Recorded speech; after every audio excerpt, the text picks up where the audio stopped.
ఈ press meet పెడుతున్నందుకు నవ్వాలా ఏడవాలా అర్థం కావట్లేదు. లేదు ఒక పల్నాడు బిడ్డగా తల దించుకోవాలా సిగ్గుతో. ఈ రోజు చిత్ర విచిత్రాలు జరుగుతున్నాయి ఈ తెలుగుదేశం ప్రభుత్వంలో. దాచేపల్లిలో మరీ ముఖ్యంగా పల్నాడు ప్రాంతంలో పోలీసులు చేసే చర్యలు. నిన్న రాత్రి కృష్ణవేణి అనే ఒక సోషల్ యాక్టివిస్ట్ ని హైదరాబాద్ లో అరెస్ట్ చేసి తీసుకొచ్చారు దాచేపల్లి పోలీస్ స్టేషన్. తెస్తే వైఎస్ఆర్సీపీ నాయకులు ఆ పోలీస్ స్టేషన్ కి పోయారు. సరే కనుక్కుందాం, ఎందుకు తెచ్చారు, ఏ కేసు కింద తెచ్చారు, అందులో ఆడవాళ్లు కాబట్టి కనుక్కుందాం. వాళ్ళు పోయేటప్పటికి తలుపేశారు పోలీస్ స్టేషన్ కి. ఇదేందబ్బా పోలీస్ స్టేషన్ కి తలుపులు వేయటం ఏంటని వాళ్ళు చూస్తే పోలీస్ స్టేషన్ కి తాళం వేసి ఆ తాళం కూడా బేడీలతో సహా, అంటే పోలీస్ స్టేషన్ నే బేడీలతో లాక్ చేశారు దాచేపల్లి పోలీసులు. చిత్ర విచిత్రాలు చూస్తున్నాం పల్నాడు ప్రాంతంలో.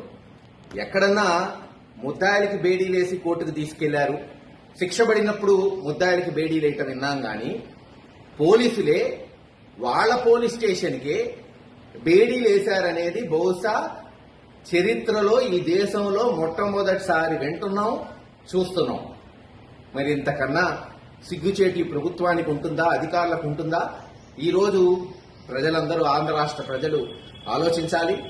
మరి ఇంత గొప్ప చర్య చేసిన దాచేపల్లి సిఐ, ఎందుకంటే అతని చరిత్ర చెప్తూ పోతే చాలానే ఉంది. మొన్న జగన్మోహన్ రెడ్డి గారి దృష్టికి కూడా తీసుకెళ్లాం. రేపు వైఎస్ఆర్సీపీ ప్రభుత్వం వచ్చిన తర్వాత అతని మీద అన్ని ఎంక్వైరీలు ఉంటాయి. ఇప్పటికే ఆ సిఐ దాదాపు 4, 5, 6 వైఎస్ఆర్సీపీ నాయకుల కార్యకర్తల్ని కొట్టడం జరిగింది. హైకోర్టులో అతని మీద కేసులు వేసి ఉంచాం. ఇంకా కొన్ని ఊర్లో అయితే తంగేళ్ళ లాంటి ఊర్లో పిలిపించి 30-40 లక్షలు కావాలని డిమాండ్ చేయటం, అనేక కేసులు అతని మీద, అనేక ఆరోపణలు. ఇప్పుడు విచిత్రం ఏంటంటే సొంత స్టేషన్ కి బేడీలేసి లాక్ చేశాడు.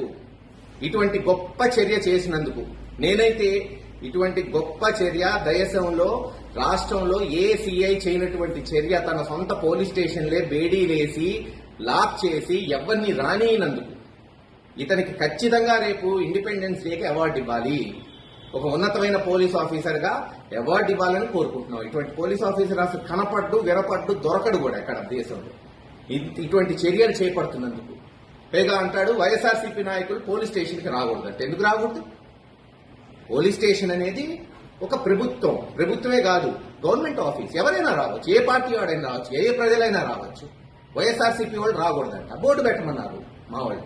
అలాగే పైన బోర్డు పెట్టండి, రావు. ఇవన్నీ రేపు ఎంక్వైరీలు జరుగుతాయి. ఖచ్చితంగా ఇటువంటి ఆఫీసర్ని కఠినంగా శిక్షించాలి.